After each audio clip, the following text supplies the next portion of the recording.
and gentlemen, boys and girls, welcome back to History and Culture of Bali podcast. I'm your host Paulina, and I'm here to entertain you. In today's episode number 4, I will talk about spice and trade at the age of exploration. So what brought the Europeans, Dutch, English, Spanish, and Portuguese, rushing to the Indonesian shores? One little problem. Their food was too bland, and they were willing to shell out obnoxious amounts of money for spices.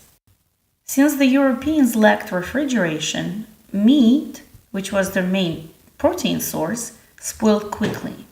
They needed spices to help preserve it and mask the rotten taste. Nutmeg did the trick. Spices were also added to wine and mead, which is a honey wine. Spiced wine with addition to clove is still popular in some European regions today. Apothecaries, which were a medieval version of a pharmacy, were well stocked with spices. Many of old medieval books list detailed healing recipes of mixing concoctions of cinnamon, ginger, nutmeg, and pepper into healing potions. In addition, nutmeg is a hallucinogenic. If consumed in significant quantities, it can cause visions and even prompt death. Nutmeg actually possesses antibacterial and antioxidant qualities and blocks inflammation, numbs pain. So, of course, patients who used nutmeg-based medicines felt some physical relief. It wasn't a simple placebo effect. To boost its value, merchants created myths around spice harvesting, claiming, for example, that pepper was guarded by serpents that had to be chased off by fire. The desirable spices were clove, nutmeg, pepper, cinnamon, and mace. During the Roman Empire, the spices were consumed in large quantities by the nobility. It was a status symbol. The spice routes were well established and controlled via Roman subjected territories. When the Roman Empire ceased to exist, the roads were not maintained, and it wasn't safe to travel due to political instabilities in some regions, and new trade routes were established. During Middle Ages, Europeans consumed the spices, which arrived to their markets through spice routes, also known as Silk Road, controlled by Chinese, Arab, and Malays. Venetians also had a cut in the spice trade. They sailed from Constantinople, now Constantinople, and delivered spices to the European market, profiteering in its lucrative trade. Venetians owed most of its power and wealth to the spice trade. This elusive and valuable commodity grew on Moluccas, also collectively known as Spice Islands, situated northeast of Bali. Arab and Asian sailors delivered the goods via marine and land routes to Alexandria and Constantinople, and every time spice changed hands, its price was multiplied by a factor of 100%. And in the end, the consumer paid thousands-fold of its original price. It was a lucrative, to say the least. Which goods were exchanged for spice and silk? Europeans brought with them horses and saddles, dogs and exotic animals, grapevines, honey and fruit, glassware, furs, weapons, slaves, gold and silver.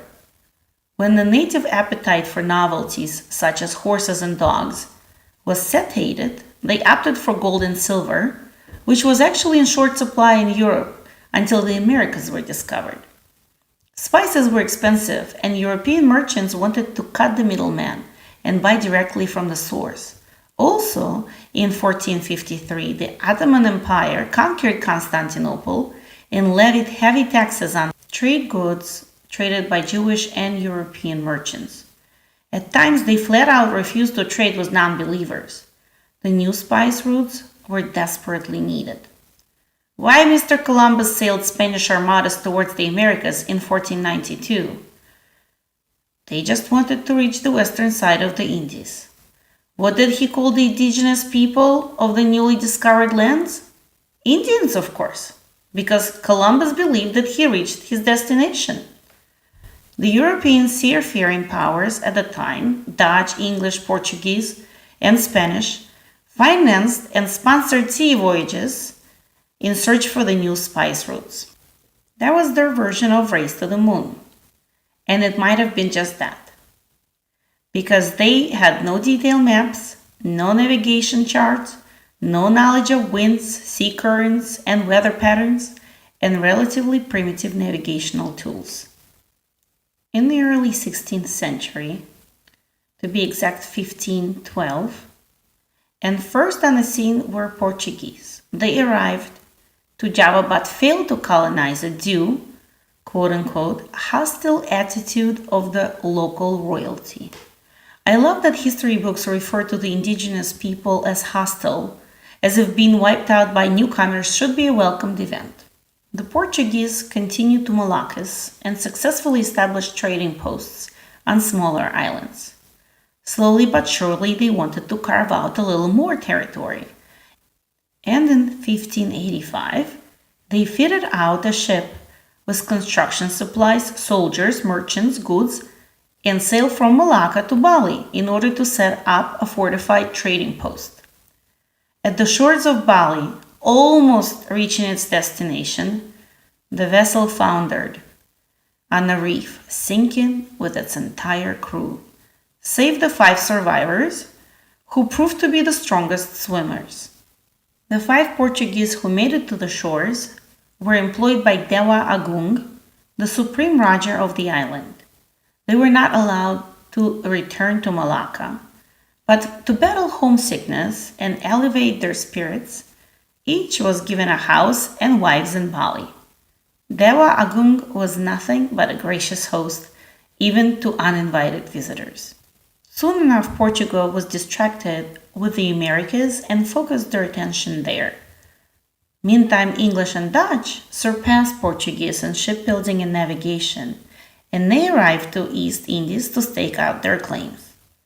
Dutch expedition was launched in 1595 and led by Cornelius Houtman, who spent 2 previous years in Lisbon stealing Portuguese navigational charts and maps. An early example of corporate espionage, huh? His voyage did not lack obstacles.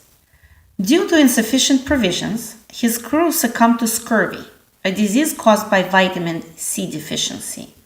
It causes amnesia, debility, exhaustion, and spontaneous bleeding. When he stopped in Madagascar to restock, he had to unload 70 corpses.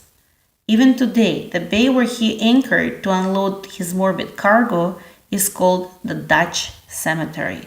By the time he reached Java in 1597, he lost 100 out of 249 crew members. When he disembarked in Batnam, Java, he signed a treaty with the Sultan and an agreement to purchase spices. But in his dealings with the Sultan, he was undiplomatic and plain rude. The Sultan of Bantam was deeply insulted and ordered Houtman to depart immediately. Houtman then sailed east to Madura and was attacked by pirates and lost another dozen of his crew. When he landed in Madura, he ordered his crew to brutally attack and rape the local population in retaliation to the piracy, which they had no connection to. Unfortunately, brutality and rape would be the repeating theme in a colonization conquest. Houtman proceeded east and chanced upon Bali shores. This encounter was documented by the Dutch in good detail and therefore endlessly fascinating. It's like 2 alien races meeting because in their lifestyle and mentality, the Dutch and Balinese couldn't be more different. Anchoring his 3 ships down, Houtman sent an envoy of his 3 crew members to negotiate trade with the local Raja. Their names were Litjens, the captain of Hollandia, Rudenberg, a Dutch sailor, and Jan the Portuguese, a slave interpreter they picked up in Bantam. Given combustible nature of Houtman's character, it was wise to delegate negotiations to more level-headed individuals. Prior to the audience with the head honcho himself, the delegation was entertained by Dewa Agung's chief official, Quantity and quality of the gifts that needed to be presented to Dewa Agung were discussed prior to the audience. What was Dewa Agung doing in the coastal town of Kuta, so far from his usual seat of Kulanggun? One may wonder. He was amassing 20,000 troops for a military expedition to Belambangan, Java. These names are like tongue twisters. Needless to say that the Dutch were justifiably impressed with the military display of Balinese. They were also impressed with the high roller lifestyle of Dewa Agung, described by them as tall, dark, plump, vigorous man in his 40s who lived in a magnificent palace with his 200 wives, in my opinion 199 wives too many, and 50 dwarfs. That's 50 dwarfs too many. My guess is that the king collected dwarfs because in Hindu religion, Vishnu, the preserver god, can also manifest himself as a dwarf. Or maybe the king loved midget tossing competitions. Sorry, I'm not being politically correct here. It's little people tossing. I think that's the official name of the sport. Dewa Agung also had affinity for gold and jewels. His kris, or ceremonial dagger, was decorated with 2 pounds of gold and precious stones. So was the handle of his parasol. Decorated in gilded finery, uncountable wives and dwarfs, the palace seemed like something out of fairy tales to the Europeans. Dewa Agung was also known to be merciful, sparing lives of assassins who plotted to kill him and offered them exile instead of afterlife. Those familiar with the Russian history might recall that Tsar Nikolai I made a similar display of clemency when dealing with Decobristi in 1826, and as a consequence, his great-son Nikolai II was the last Russian Tsar and the end of his dynasty. So if you're a monarch, please take a note. You either eliminate the opposition or improve conditions which breed discontent. Sorry for the side note. Back to Dewa Agung's audience. A generous feast was held in honor of the Dutch envoy. The many delicatessens were served by 12 of the 200 wives. Now you see why he needed so many. They also doubled as waitresses. After the feast, both parties exchanged gifts, with the Dutch going first. Among notable gifts, the king liked a gilt-framed mirror, a print picturing a ship, some velvet fabric, a rifle, function of which the king demanded to be demonstrated at once, preferably pointed away from him. But the most appreciated gift was a chart of the world. Dewa Agung asked the Dutch to explain what he sees on a map, and when they pointed to Bali, he was greatly disappointed how small it appeared on the chart. Dewa Agung was very impressed with the size of China and Great Turk, the Turkish Empire, and inquired from the Dutch to show on the chart the land holdings belonging to Holland. The Raja wanted to compare it to China. Wishing to present themselves in a favorable light, Lingis made generous swooping hand motions around the map, single-handedly, forgive the pun, awarding Holland territories of its neighbors, Austria, Scandinavia, and Imperial Russia. The Raja liked it so much that he asked for the Dutch to gift him another copy on their next visit. Perhaps he wanted to collect the charts, like he collected wives and dwarfs. Seems like a modest request, is it not? In the future, while dealing with the Dutch, Balinese Rajas would desire more extravagant gifts. In 1838, Dewa Agung's descendant, also named Dewa Agung, asked for a rhinoceros, an animal unseen in Bali, but necessary for some special ritual that Dewa planned to perform in order to impress his subjects and competing kingdoms and to revive his fading prestige. When the rhinoceros was procured and delivered to port of Kuta, It proved to be quite an ordeal and a spectacle to the locals to unload the animals safely to the shore. On another occasion, the Raja of Badung requested a cannon as a gift of goodwill. The Dutch realized that one day they might be on the receiving end of that cannon, and they tampered with it, making sure it can never fire properly before presenting it to the Raja. The Raja of Badung proudly added his new cannon to the already impressive armory and never happened to test the faulty gift. During the first audience of Houtman's envoy was the Raja, the foreigners were quizzed about Holland's monarchy and military strength. Dewa Agung was especially perplexed to learn that the current ruler and stadtholder of Holland, Prince Maurice of Orange, was single at a mature age of 30. On a side note, Maurice of Orange had 3 illegitimate offsprings with Margaretha van Mechelen, whom he never married, either because of her Catholic beliefs or insufficient blue blood breeding, since she was only a minor in ability, not suitable for his status. When on his deathbed, Maurice of Orange realized that he needs to marry her in order to legitimize his heirs, his half-brother made arrangements preventing the legal union.